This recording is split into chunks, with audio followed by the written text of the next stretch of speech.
Hello and welcome to the genetic testing for Parkinson's disease through PD generation, effect on research and clinical care. I'm Jenny Fearday, a community engagement manager for the Parkinson's Foundation. Helping me behind the scenes are my colleagues Erin McGee, Daniel Expalo, and Dr. Anna Nato.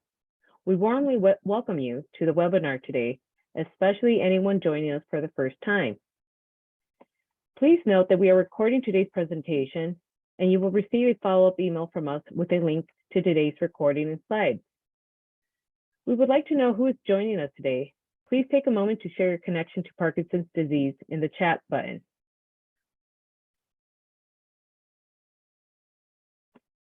As we begin, we want to welcome you and take a moment to share the mission of the Parkinson's Foundation. Every day in everything we do, we are working to make life better for people with Parkinson's. To achieve our mission, we pursue three goals: improve care for everyone with Parkinson's, advance research toward a cure, and empower and educate our global community. Today's program is a great example of one of the things we are doing to help us meet these goals. One example of our mission is in action is PD generation. This research offers genetic testing for PD-related genes and genetic counseling to people with Parkinson's at no cost. Commit to helping us advance Parkinson's research today. Check your eligibility and enroll now to be part of PD generation at parkinson.org/PD generation. We want to hear from you. Parkinson's Foundation surveys periodically ask people with PD, their care partners, and medical professionals about specific aspects of living with and treating Parkinson's. By better understanding how people living with PD experience the disease, the Foundation can be better informed in its programming, research, grant funding, and policy initiatives. Please watch for a survey at the end of our program, and you'll also receive it in a follow-up email. I'd like to take a moment to recognize that PD Health at Home is presented by the Light of Day Foundation, whose generosity has made this programming possible. The Parkinson's Foundation has been providing weekly educational and wellness programs virtually through our PD Health at Home series, including Mindfulness Mondays, Wellness Wednesdays, and Fitness Fridays. As a reminder, all programs are held at the same time, 1 p.m. Eastern Standard Time. You can learn more and register for these programs by visiting parkinson.org/PD Health. I am now pleased to introduce our speaker for today. We have Dr. David Simon. My apologies. Dr. David Simon, my apologies a second.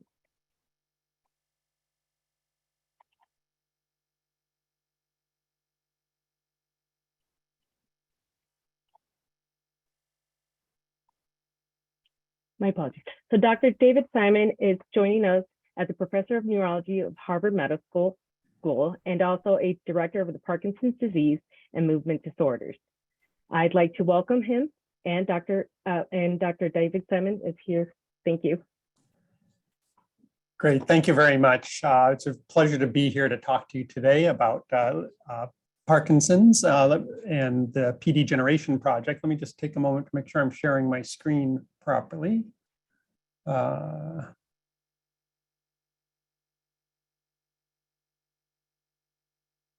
Okay, so hopefully you can see that first slide now. So the first slide just is some disclosures of places where I receive either research support or other consulting income, but nothing that I consider a conflict of interest with the discussion today. So the learning objectives today, we're going to hopefully talk about and understand the role of genetic variants and mutations in Parkinson's, and especially the role of genetic testing, the pros and cons of that. And the key points are going to be, there we go.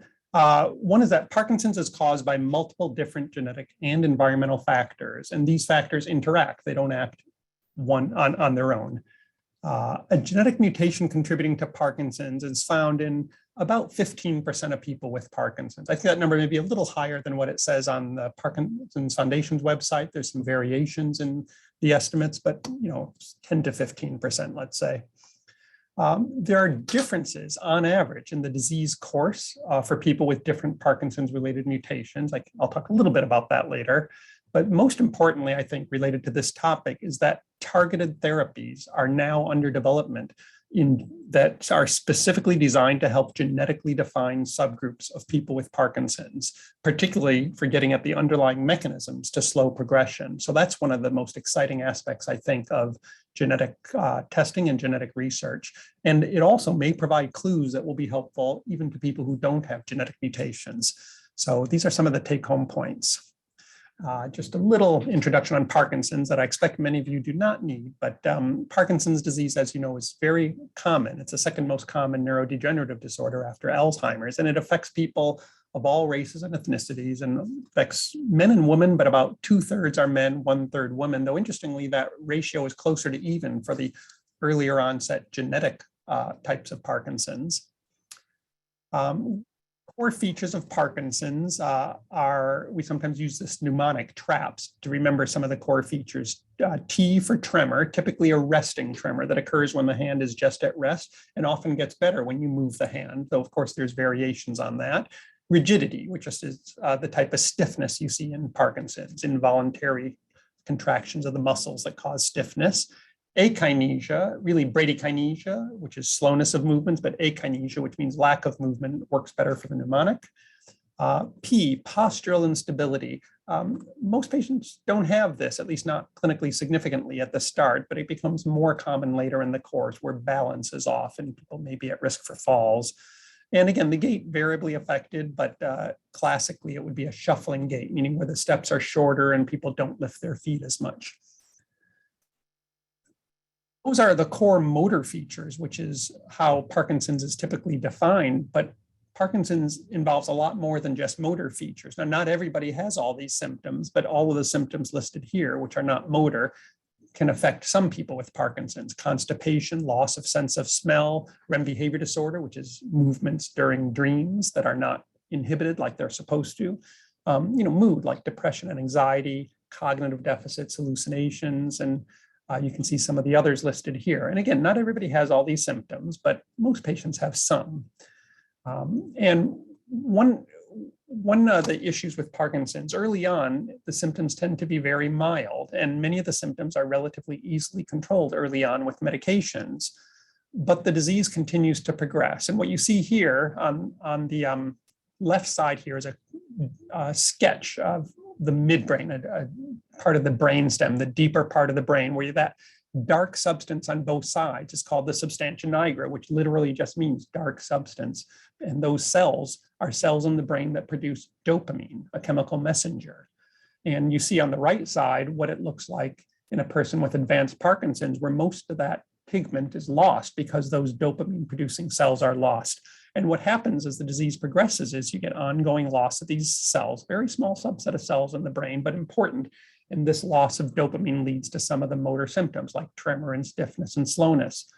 But as I mentioned before, not all the symptoms are motor and not all the symptoms are due to loss of dopamine, which is one of the reasons why the medications we have to treat the motor symptoms like carbidopa, levodopa, or Sinemet are not effective for a lot of these non-motor features. So, there's certainly many other medication options and non-medical strategies to treat both the motor symptoms and the non-motor symptoms.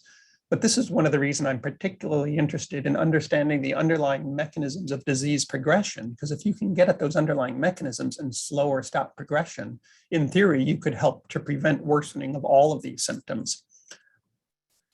So what causes Parkinson's? As we said, is it genetic or environmental? And there's a lot of studies looking at both identifying genetic features and others looking at identifying environmental factors. Which are more important? There are twin studies where you can look at if one twin, say an identical twin has Parkinson's, what are the chances the other twin does? Or if they're non-identical twins, what are the chances? And from that, you can dissect out how much of it is environmental versus genetic. And actually those twin studies tend to support the idea of a large environmental component. Show on the next slide. This is really a better way, I think, to illustrate the relative genetic and environmental components. Only a relatively small fraction of people with Parkinson's have it from a purely genetic cause. And only a very small percentage of people with Parkinson's get it because of a single specific environmental exposure. The vast majority of people probably have multiple environmental exposures together with genetic susceptibility to those environmental exposures. And it's that combination of genetics and environment that lead to the illness. So we sometimes talk about the genetic factors where a person who has this gene, the genetic factor, plays a large role in why they have Parkinson's as the monogenic forms of Parkinson's. Even that's a little misleading, which I'll talk about, because even some of these monogenic forms still interact with other factors, including environmental factors. The most common genetic factor that I know that contributes substantially to the risk of Parkinson's is a gene called GBA1. And this is a gene where if you inherit a mutation from both your mother and your father, so you get two mutations, both your copies of the gene have a mutation, then you get a very different illness from Parkinson's, a metabolic disorder called Gaucher's disease. But it turns out that carriers for Gaucher's who only have one mutation and seem, to be normal, they don't have any signs of Gaucher's disease, are at increased risk of Parkinson's. And I'll come back to that. Another gene, the second most common, is LRRK2, LRRK2. In this gene, you only need to inherit one copy to have a higher risk of Parkinson's. But again, not all people who inherit that gene get Parkinson's. But whereas GBA mutations are present in about 10% of people with Parkinson's overall, maybe 1 to 2% of people with Parkinson's have a LRRK2 mutation. And again, I'll talk more about that. Some other genes that I want to touch briefly on, but I'll focus less on later. One is alpha-synuclein. Mutations in the alpha-synuclein gene actually are very rare as a cause of Parkinson's. They're autosomal dominant, which means just one mutation in the gene can cause Parkinson's. But it turns out that this was actually the first genetic cause of familial Parkinson's that was identified.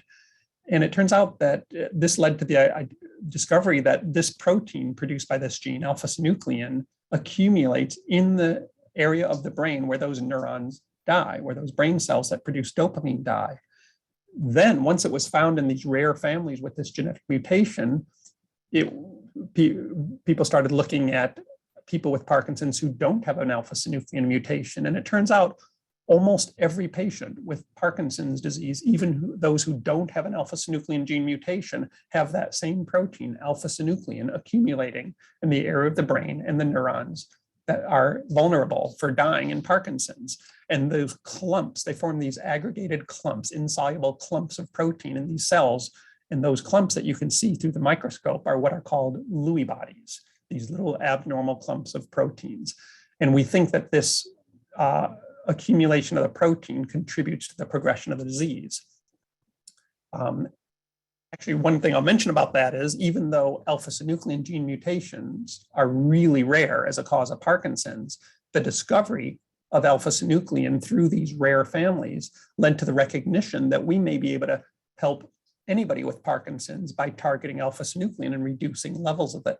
And there are now clinical studies underway with, for instance, monoclonal antibodies to use your own immune system to help clear away alpha-synuclein from the brain. So here's an example where a rare familial cause of Parkinson's led to a clue about the mechanism that may contribute to Parkinson's in most patients.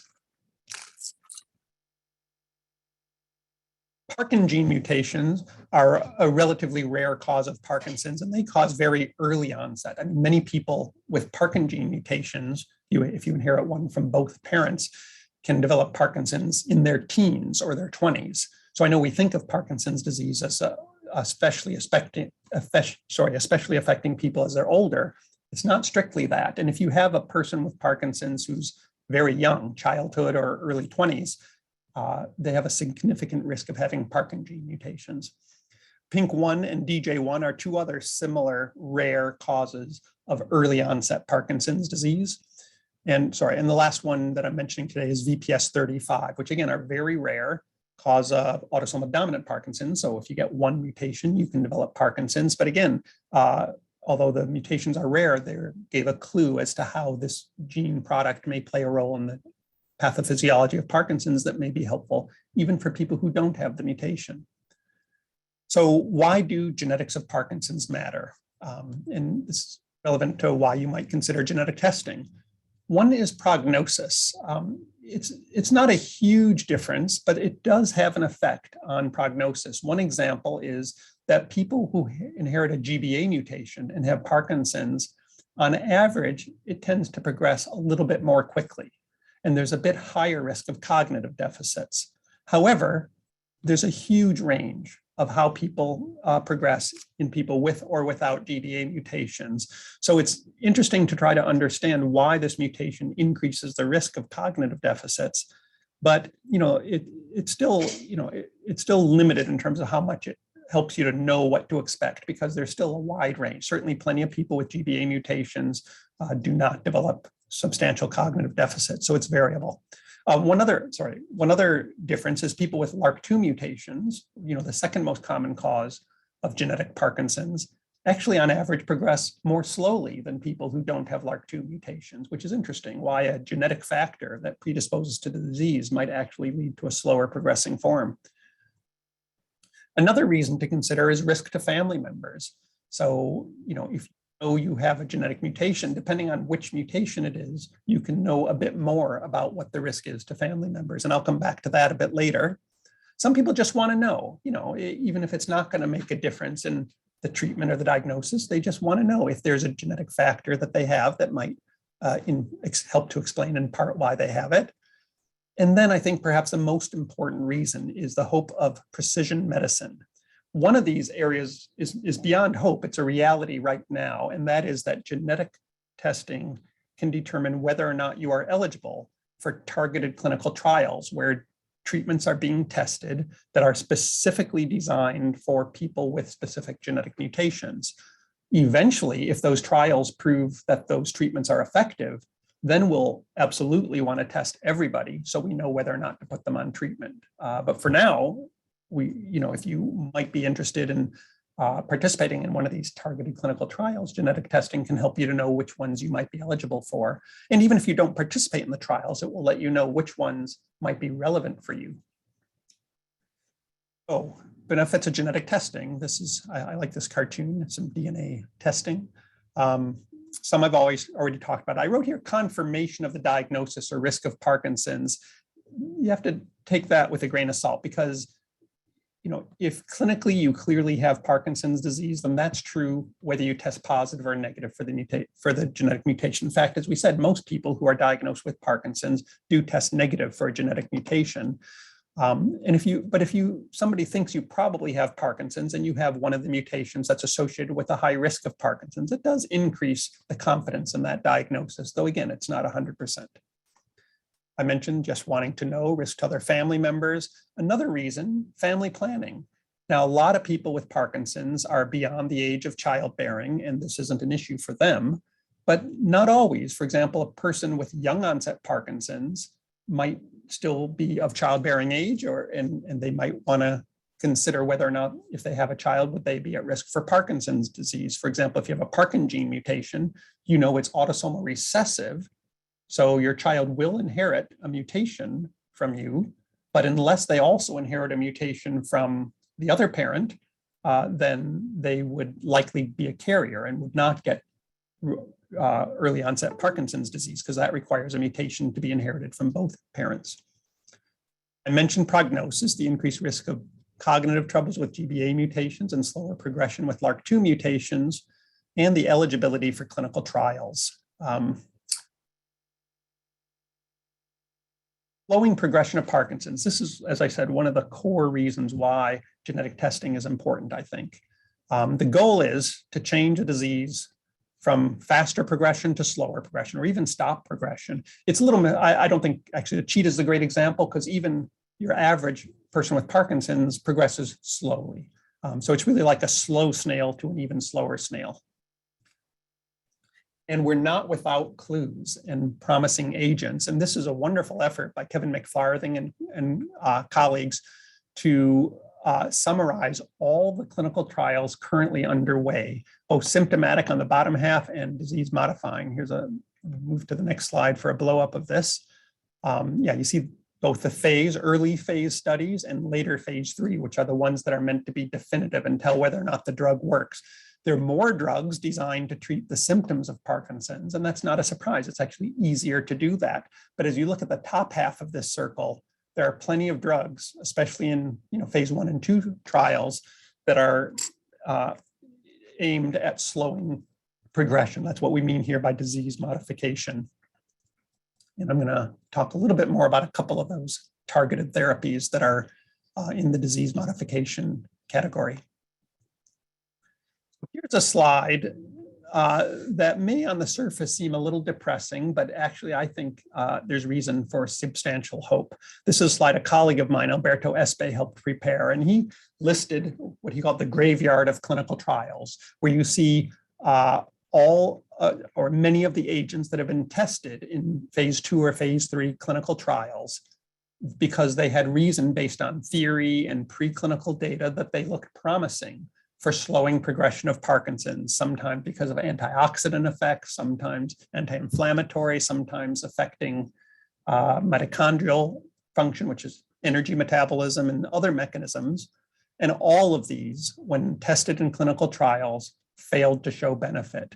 I actually put a question mark by rasagiline because there is some controversial data on whether or not it might slow progression, which I'm not going to talk about today. And I've put arrows from the cradle to the graveyard for 3 other agents: isradipine, a calcium channel blocker and a blood pressure medicine; inosine, which increases uric acid; and nilotinib, a cancer drug, all of which were tested for reasons that because of preclinical and early phase clinical data suggesting they might be helpful for Parkinson's, but none of them showed benefit. So what's going on here, and why am I still hopeful despite this? Well, first of all, you notice there's several agents still in the cradle that are still going through testing, but we're getting better at this, and we're getting better at identifying agents that might be promising, in part because of identifying specific subtypes of people with Parkinson's who might be more likely to respond based on the underlying mechanism. And that's a point I want to come back to. So this is one of my favorite cartoons. Well, we've cured every monkey and rodent illness. I guess we should move on to humans. Sounds simple, right? Why haven't we done this in Parkinson's? Because we have cured Parkinson's many times in mice.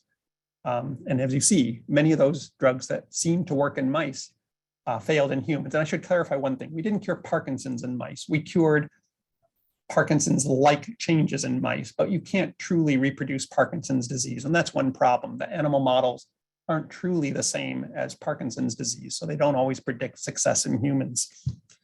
So why is it so difficult? One problem is we start treating people with Parkinson's after many of the neurons we're trying to save are already lost. So we really need to start very early, but sometimes it's hard to make the diagnosis with certainty early on.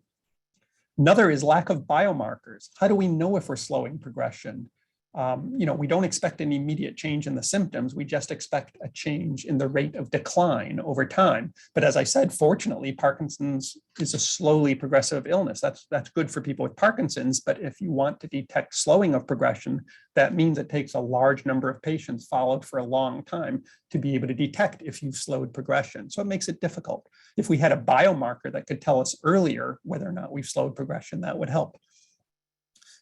Clinical trials are always sometimes hampered by slow recruitment or high cost. And I already mentioned the limitation of the animal models. We don't have models that we know are predictive of success in humans.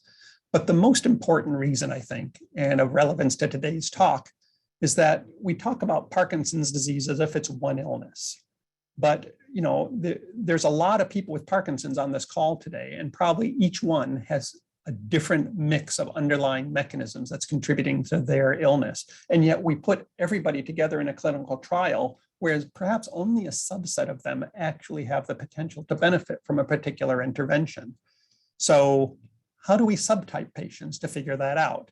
So the problem is we take everybody like here who looks and treat them as if they're the same, when in fact, maybe we have a treatment that's only going to address the green people or the orange or the blue, and yet we test it in everybody.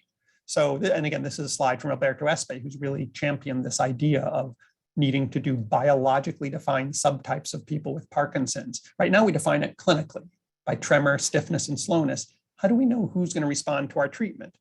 Well, one of the best ways, I think, to subtype patients based on mechanism is to look at the genetics. And this is one form of precision medicine that's getting a lot of attention. Here's just a slide from a talk that Barack Obama gave while he was president, when he announced this precision medicine initiative. And you can see this oversized molecule of DNA behind him. Genetics is one of the ways to subtype people, to target for specific treatments. And with that in mind, I want to talk again about the two most common genetic causes, GBA mutations and LRRK2.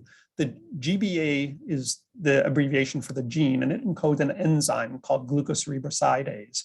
And this chart is just a chart that shows a summary of multiple different studies that looked at the risk of Parkinson's disease if you're a carrier for one mutation in the GBA gene. Remember, this is a gene that predisposes to Gaucher's disease.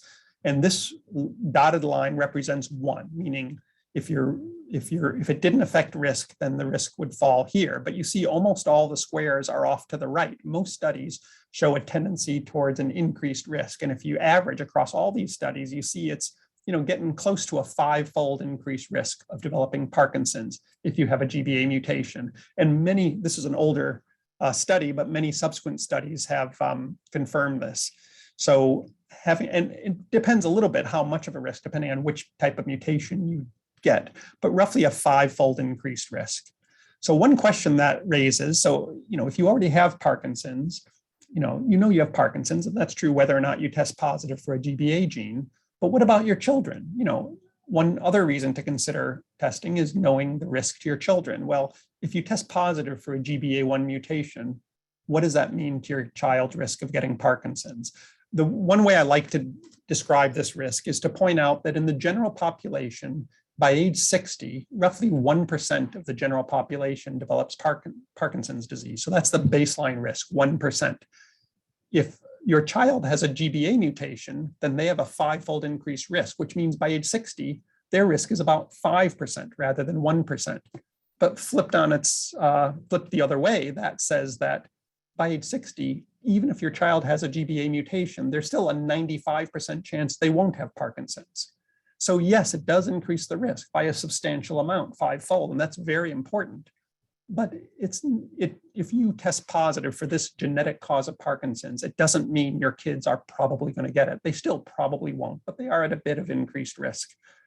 Of course, that 5% is only if they inherit the mutation from you. But if you're a carrier, each child will have only a 50% chance of inheriting it. So they have maybe a 2.5% risk of developing Parkinson's by age 60, 97.5% chance they won't. Now you could adjust that risk either to 5% or to 1% based on testing the child, but we generally don't recommend testing asymptomatic people for a couple of reasons. Well, the most important reason is it's not 100%. It won't tell you yes, you will, or no, you won't get Parkinson's. It just tells you a little bit about the risk. And secondly, it doesn't change the advice. If you want to reduce your risk of developing Parkinson's, we don't know for sure what strategies will help, but generally we'd recommend regular physical exercise and a healthy diet, basically a healthy lifestyle, and also avoiding certain things that might be associated with a higher risk of Parkinson's, like repetitive head trauma. But eating healthy, exercising, and avoiding repetitive head trauma is kind of good advice for anyone. So really, you don't need to know whether or not you have a genetic mutation to take that advice. So I think genetic testing is very helpful for potentially for people with Parkinson's, but it plays a lesser role in asymptomatic people, although there are some children choose to know because they want to know. Interestingly, there is a targeted therapy for people with GBA mutations already moving into phase 2 clinical trials. Here's data from a phase 1 trial of a drug called Ambroxol. This is an example of a repurposed drug because Ambroxol is already used as a mucolytic. So there's a lot of human safety data, but it turns out that in a screen to try to find drugs that increase the activity of that enzyme, the GBA gene enzyme is called Glucocerebrosidase, also called GCase. The mutations lower activity of that enzyme. So people did screens to find drugs that might increase it, and Ambroxol popped up as a drug that increases the activity of glucocerebrosidase. So here's a study led by Tony Shapira from the UK, just a small open label study, 17 patients, half with a GBA mutation, half without. And they showed that this drug, Ambroxol, did significantly increase the GCase protein, the enzyme protein levels in spinal fluid. And they did report clinical improvement. But there's two problems with that clinical improvement report. One is, this is short-term treatment leading to clinical improvement, which would imply a symptomatic effect. Well, we don't really expect this drug to improve the symptoms. The hope is that by increasing the activity of this enzyme, you'll slow the progression over time. And we know that open label studies where people know they're getting a drug, even with placebo, will see symptomatic improvement. So I suspect this symptomatic improvement may reflect placebo effect. But still, most importantly, this showed that this drug is safe. It was well tolerated, and now it's moving into a phase 2 clinical study, which will be placebo controlled, and we'll know with greater certainty whether or not Ambroxol might slow progression in people with GBA mutations. And turns out even people without GBA mutations on average have low levels of this enzyme activity, not as low as people with the mutations. So maybe the chances of seeing benefit from a drug like Ambroxol are greatest in people with GBA1 mutations, but it might turn out it's helpful even for people without GBA mutations. Again, though, I don't recommend going out and taking this medication off label because we need more data on the safety and efficacy, but thankfully those studies are underway, so we're going to get those data. What about LRRK2? I mentioned this is one where even one mutation in the disease will cause an increased risk of Parkinson's. That's what we mean by autosomal dominant, but it has incomplete penetrance. And what that means is that not everybody, like with the GBA gene, not everybody who gets the mutation will get the disease, although the risk is higher with LRRK2 mutations, and I'll come back to that in a moment. About 1 or 2% of all people with Parkinson's get, of all people with Parkinson's will have a mutation in the GBA gene. In the US, the most common one is this particular point mutation. And, if you have a familial Parkinson's, it's maybe 5%, and then it jumps higher. If you're Ashkenazi Jewish with Parkinson's, it may be 15% risk of having a LRRK2 mutation. Anybody with Parkinson's could, even if you don't have a family history or no Ashkenazi Jewish ancestry, might have a LRRK2 mutation, but the risk is higher with a family history or with Ashkenazi Jewish ancestry. Here's an example of the risk as one gets older of developing Parkinson's. And the lower line here is for people who don't have a LRRK2 mutation. And then the upper line, the red line here, is for people who do have a LRRK2 mutation. And you can see, first of all, it's an age-dependent illness with or without a LRRK2 mutation. Older people have a higher risk of getting the illness. But you see here, even by age 80, only roughly 25% of people with a LRRK2 mutation get Parkinson's. So, that's a substantially increased risk compared to the general population, but it's not inevitable. Still 75% of people who inherit a LRRK2 mutation, even by age 80, won't have Parkinson's. So it increases the risk, but it doesn't act alone. It acts in conjunction with other genetic and environmental factors that we haven't yet fully identified. And what's the risk to your children? Well, in this case, I'll go by age 80. If you have a LRRK2 mutation and you have Parkinson's, your child each has a 50-50 chance that they'll inherit that LRRK2 mutation from you. And if they inherit it by age 80, they have a 25% chance of getting Parkinson's. So if you have the mutation, you know that each of your kids, based on just that alone, has a 12.5% chance by age 80 of developing Parkinson's. Again, 80, close to 90% chance they won't have Parkinson's even by age 80, even if they have a LRRK2 mutation, but a much higher chance that they will compared to the general population. And again, they can know, is it really 25% risk or is it lower based on genetic testing if your children chose to get tested for it. But again, the recommendation for the healthy lifestyle applies whether or not they test positive. Interesting thing about this mutation, remember I said the GBA gene mutation lowers the enzyme activity. That's typically what mutations do, but not always. And with the LRRK2 mutation, there's evidence that the mutation actually causes an increase in the activity of that enzyme. In other words, the enzyme is overactive, and it's this overactive activity. Here's just a bar graph showing the levels of activity of the normal wild type LRRK2 gene. And when you have the mutation, it goes way up. So that's an opportunity for drug developers. And there have been huge efforts to identify medications that can inhibit the activity of this enzyme very specifically. And interestingly now, even though large pharmaceutical companies typically compete, there's a collaboration between Denali and Biogen to develop a LRRK2 kinase inhibitor. This one they're calling DNL151 or BIIB122. I'm sure if it ultimately works, they'll come up with a much fancier and nicer sounding name for marketing, but it completed a phase 1 study so far in a relatively small number of people with Parkinson's. And first of all, it's interesting to see that this medication increases the activity of this enzyme even in people who don't have a LRRK2 mutation, and even more so in people who do have a mutation. I'm sorry, not increases, decreases the activity of this enzyme, whether or not you have a mutation in the LRRK2 gene. But if you have a LRRK2 mutation and your enzyme activity is abnormally high, there's greater hope that inhibiting it, bringing it back down to normal levels, might be beneficial. And it was well tolerated. And as I said, the drug in these patients did indeed reduce the activity of the enzyme. So a phase 2 study is now starting. We're actually going to be a site for this. There's actually 2 phase 2 studies starting. And one of these is called the LUMA study. And interestingly enough, this first study that's already started is targeting inhibition of LRRK2 with this drug in people who don't have a LRRK2 mutation. And this is going to require 640 subjects. Another study is going to start soon called the Lighthouse study, which is going to use this inhibitor specifically in people with Parkinson's who do have a LRRK2 mutation. And this one, they're going to enroll, 400 subjects and follow them for even a longer period, up to 180 weeks. Now, why so many subjects and for such a long period of time? Well, one is I mentioned that people with LRRK2 mutations progress a little slower, which is probably why they need to follow them a bit longer. But why are they studying it first in people without a LRRK2 mutation? Well, once again, like I mentioned with alpha-synuclein and GBA with LRRK2, the fact that having increased enzyme activity causes Parkinson's might be a clue that in anybody with Parkinson's, lowering this activity of this enzyme might be beneficial. So they'll find out in this study. But of course, the greatest hope, I think, is in the people with the LRRK2 mutation, where we know that this subtype of people has overactivity of the enzyme as a reason why they developed Parkinson's.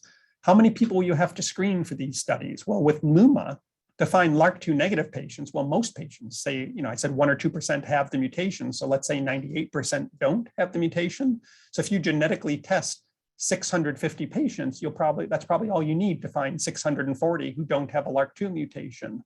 But what about the Lighthouse study where you want to find 400 patients who have the LRRK2 mutation? Only about 2% of people with Parkinson's are LRRK2 positive, meaning have a LRRK2 mutation. So you're going to have to screen about 20,000 patients to find 400 who are positive for the LRRK2 mutation. Now, the Parkinson's Foundation was very forward thinking about this problem. It's hard enough to recruit for clinical trials to find people who are able to and interested in participating. I expect the interest will be very high with these targeted therapies, but right off the bat, 98% of the people with Parkinson's who might be interested in your study aren't eligible, because for the Lighthouse study, you have to have a LRRK2 mutation. So they decided a while ago, why wait for these studies to start? We know they're coming down the road. Let's start genetically testing everybody with Parkinson's now. Then we'll know who does or does not have a mutation, and we'll know which studies they're eligible for. So they started the PD Generation Project, which is an opportunity for genetic testing. They do comprehensive genetic testing for 7 Parkinson's associated genes, GBA1, LRRK2, which I've talked mostly about, but also others I've mentioned briefly, alpha-synuclein, Parkin, PINK1, DJ1, and VPS35. Sorry, there's a little typo. It's VPS, not VSP35. It's high quality testing. They don't, some direct-to-consumer testing like 23andMe is much less comprehensive. Here, it's very comprehensive. For instance, for GBA and LRRK2, they sequence the whole gene and will identify any mutations, not just one or two. And you get the results back if you participate in the study, and you are told about the result and provided genetic counseling as needed so you can understand the results. It's free. There's no cost to you, no copay. Your insurance doesn't have to be involved, which is a big plus. And it's a chance to play a role in developing precision medicine for Parkinson's. And I'm hopeful. These studies are, as I mentioned, some of these are already into phase 2 clinical trials, and the results may be available in time to be helpful to people with Parkinson's right now. Also, as we mentioned, there's a risk to your children, and you can think about the fact that, well, participating in clinical trials right now is a way to help people in the future, including your own family potentially who may develop Parkinson's. And of course, the reason we have treatments that are so effective for Parkinson's right now, symptomatic treatments, is because people before you with Parkinson's volunteered to participate in trials that led to the evidence to get those drugs approved. So a lot of people find value in participating in clinical trials. So what we're really trying to do is change the way we treat Parkinson's. Right now, we have a diverse mix of people with Parkinson's, but we just treat them as if they're all the same with general therapies. The hope is one day soon, through genetic testing, we will then know which treatment people should be on, because we'll find specific treatments for people with GBA mutations that slow progression, different treatments for people with the other mutations. And then, as I mentioned, right now already, it can be helpful for selection for clinical trials. And it may also provide clues that will lead to neuroprotective therapies, even for people who don't have these mutations. So I think I'm going to stop there, and I would be happy to take any questions.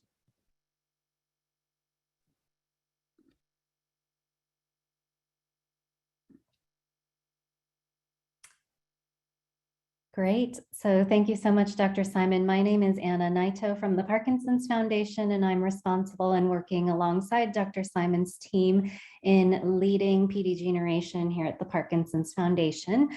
We've had some flurry of questions come through our Q&A chat, so we'll spend a little bit of time together, Dr. Simon, talking about some of the key questions that have come up. And this one's a very interesting one related specifically to research. And it's about CRISPR-Cas9. And so, the LRRK2 mutation we know causes overactivity of the LRRK2 kinase itself in Parkinson's, and we know that.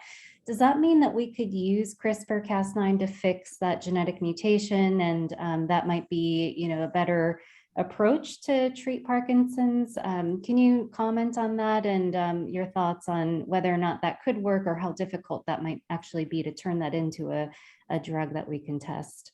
Sure, that's a great question. I mean, CRISPR-Cas9 is a remarkable system that was identified, many years ago now, but that allows us researchers to specifically target a genetic mutation and change it.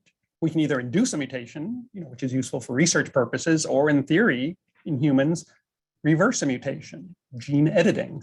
The problem is, as you sort of hinted at, is access. So, if you have, this is especially promising, I think, for example, for blood disorders, where you might be able to take out a person's bone marrow, modify it, and put it back.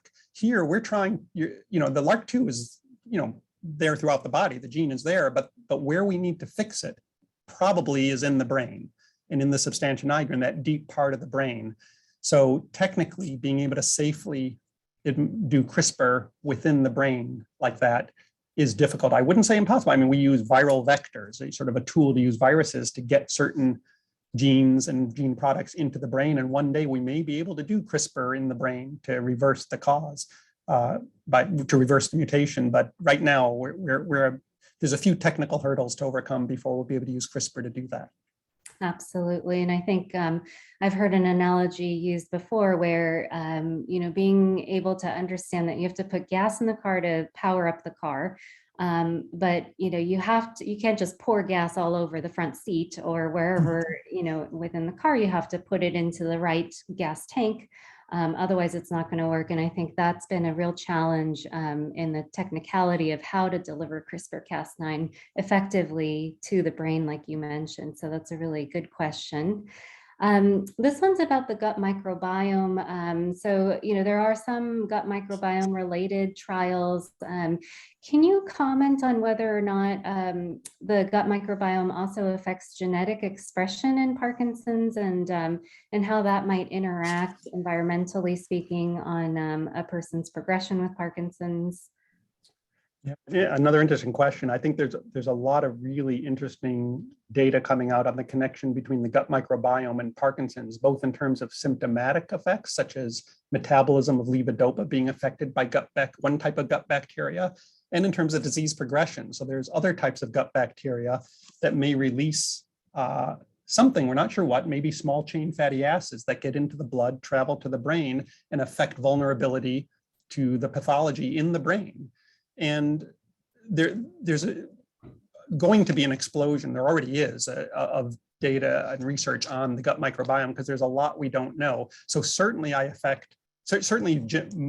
environmental factors affect the gut microbiome, exposure to certain types of diets, antibiotics, and other factors affect it. Probably genetics also affect your gut microbiome. Similarly, the question, well, do the types of bacteria in your gut affect expression of genes? Possibly. I'm not aware of data on that, but I'm also not aware of anybody having really looked deeply at that question. So I think it's certainly possible. We only in the last few years have we really recognized what an important role the gut microbiome plays. And at this point, I'd say there's more questions than answers. I absolutely, it's important. And I'd say stay tuned to that field. We'll know more about it. There probably are genetic gut microbiome interactions that have yet to be defined. That's exactly right. So I think understanding the underlying biology, the cause of the disease through genetics as a first step, and then looking at the microbiome and how that interacts with genetic expression is going to be probably the next phase of this microbiome research. So great question there. Let's go back to talking about genetic testing for children of people with Parkinson's. So, we have a question about, adult children who are interested in getting genetic testing, and knowing that nothing is guaranteed. What would you say, especially to your patients' children, if they ask you, I'd like to get genetic testing done, what would you say to them, and what are the options for them? Well, first of all, it is available. Genetic testing is available in different ways. For an asymptomatic person to be genetically tested, I usually recommend getting genetic counseling first, because it turns out a lot of people who want to get genetically tested for risk of a disease in general, not just Parkinson's or other diseases, change their minds after genetic counseling and decide not to do it. It's just important to make sure you've considered all the factors. One factor, for example, is eligibility for life insurance. If you're a person with Parkinson's, you have Parkinson's. Testing positive or negative isn't going to change that. That's part of your medical history. If you're an asymptomatic person, it might make a difference if you know you have a genetic mutation or not. And now there's laws in both nationally and state by state, but they're imperfect in terms of protecting people against genetic discrimination. So I think it's just one thing just to be aware of and find out, are there things you should address first? And secondly is making sure you understand what it means regarding the risk. Testing positive for the ones that are most likely, like GBA or LRRK2, don't mean you're going to get Parkinson's. It means you're at a little bit higher risk, and how much depends on which gene and other factors. But likewise, testing negative doesn't guarantee you won't get Parkinson's. It's still a common disorder, even in people who don't have a genetic predisposition that we know of. So there's a lot of factors to consider. The most important is that there's nothing proven that you would do differently, other than that we recommend anyway. But this could change. So if we find neuroprotective factors, say that slow progression, the next step likely will be to test it in people who don't have Parkinson's yet to see if it can delay or prevent the onset. And then one day we might, just like we screen infants for Gaucher's and other disorders, we might screen infants for predisposition to Parkinson's and put them on the Parkinson's prevention treatment if they have a predisposition, but we're not there yet. Right now, it doesn't make a difference. Right. And on the Parkinson's Foundation website, we also offer, through our PD generation genetic testing lab, there is an opportunity for people who don't have Parkinson's at a certain cost to get access to the same PD gene panel. But again, like Dr. Simon recommended, it's very important for those people who don't have Parkinson's to get genetic counseling as a very first step, just to really fully understand the implications of testing. So thank you so much for that question. And I should add, by the way, that even after the counseling, some people will very reasonably decide they still want to know. And I think that's fine. And I'm glad that the Parkinson's Foundation gives them the opportunity. So I realized the way I was saying it might sound like I was saying nobody who's asymptomatic should get tested. No, I just want to make sure they first understand the pros and cons, and then it's good that they have the option if they choose to. Absolutely. One question related to insurance, you had just briefly mentioned, how insurance companies might use that information against you. And we did receive a question before today's seminar about whether or not insurance will cover the cost of genetic testing, and then whether you give up your privacy rights when you enroll in a study like PD generation. So can you comment on the insurance piece of that? Yeah, I mean, actually, I did occasionally do genetic testing prior to the PD generation, though much less common. It's surprising when Parkinson's Foundation makes it so easy and no involvement in insurance or cost, more people are interested in doing it. But some people wanted it before then, and we'd use a commercial source. And usually we could get it covered, but not always. And it's variable depending on the insurance. Usually you had to, explain to them why you were doing it and how it might be helpful. And fortunately, since that time, the cost of genetic testing has come down. So some people might now opt to pay for it, even if insurance can't cover it, but not everybody can afford that. So it's variable. I think at this point, in terms of confidentiality, I mean, you can address that as well, but with PD generation, it is considered a study. There's a consent form, I believe, or consent that people read and agree to. But there's still substantial measures in place to protect people's confidentiality. And so I think the PD generation is a great way to get it done, high quality testing, if that's something you're interested in. Absolutely. And just to comment on the cost itself of the genetic testing, the equivalent that the foundation has to pay out of pocket to be able to provide this level of comprehensive genetic testing to our community is about $2,000 per person. And so we put in a big investment into our Parkinson's community. And we also take confidentiality very seriously. So none of the personal information is shared outside of the foundation. We never share it with any third-party individuals except with your neurologist. And that is just something that we as a foundation want to make sure we take care of our community and protect the data so that it doesn't go into the wrong hands. So thank you again for that question. And thank you for that comment, Dr. Simon. Sure. And I'd like one other thing about the research, just so people understand, I think the genetic data you're collecting is very helpful for research, but in aggregate. So for example, I might learn, well, out of the thousands of people being tested, I know what percentage might have a VPS35 mutation or others that you could, people could learn from the data you're collecting. But you wouldn't give out. I wouldn't ask for it, and you wouldn't give me if I did ask for specific information about an individual who's not my patient. So absolutely. There's an interesting question from an audience member that said, my son has young onset PD and my 83-year-old sister was diagnosed about 3 years ago. They have very different symptoms. Would this indicate it isn't due to a genetic mutation? Yeah, very good question. The answer is no. So even within a family where different family members share the very same genetic mutation, the expression, how that manifests can be very different.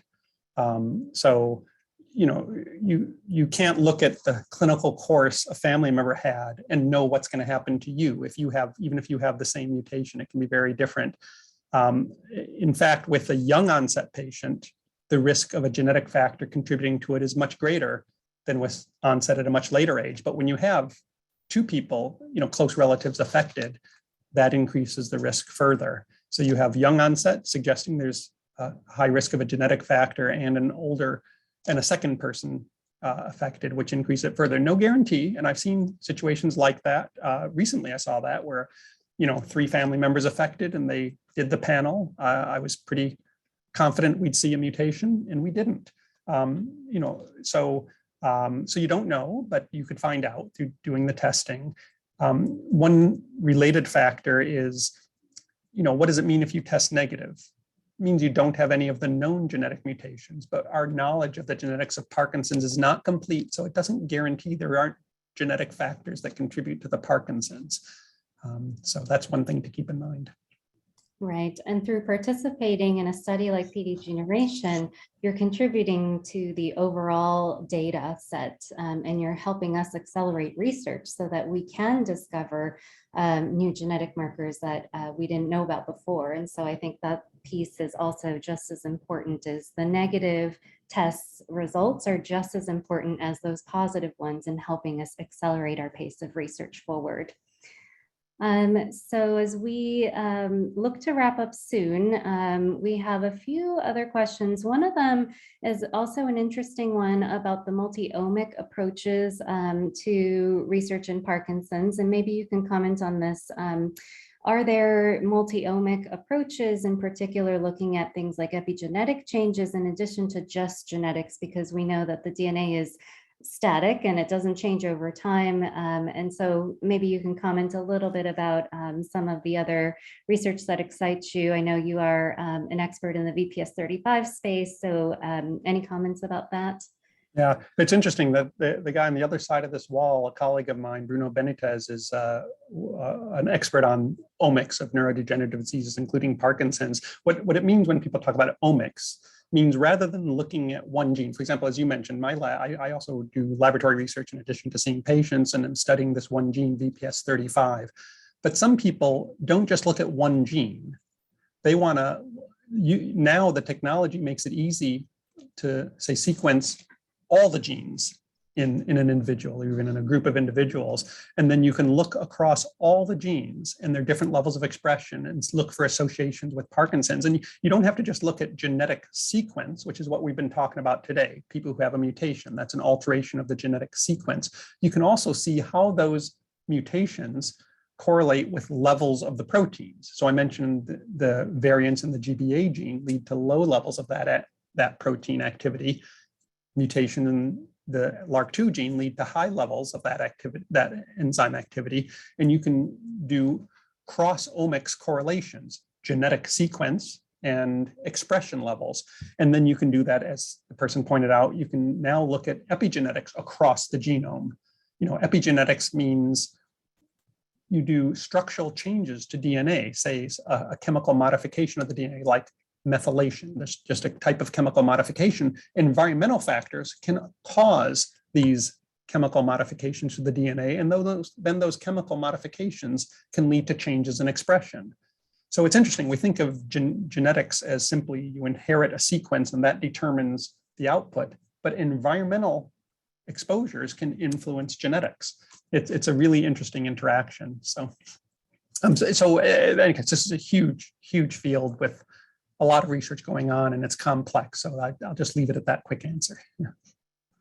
Well, I want to thank Dr. Anna Nato and Dr. David Simon again for your time, as well as answering some of these questions that we did receive. And that's always nice to see the engagement and participation and active listening from our viewers. So we appreciate those questions being turned in. So we're now just going to conclude. We have a couple of closing remarks that we want to share with you guys before we end our webinar today. So give me a second. All right. So on behalf of all of us at the Parkinson's Foundation, we want to thank you so much, Dr. David Simon, and many thanks to all of you who joined us today via Zoom and Facebook. A follow-up email will be sent with a survey. Please tell us what you thought about today's program. You'll also receive a link to today's presentation and additional resources. Please join us for the upcoming PD Health at Home programs each week for you and your loved one with Parkinson's, including Mindfulness Mondays, Wellness Wednesdays, and Fitness Fridays. And if you had any questions today that was not answered, please reach out to our helpline by calling 1-800-4PD-INFO or emailing helpline@parkinson.org. You can use that same contact info to order our free resources, educational book series, and our hospital safety kit. I hope you enjoyed this program, and we look forward for the next. Thank you.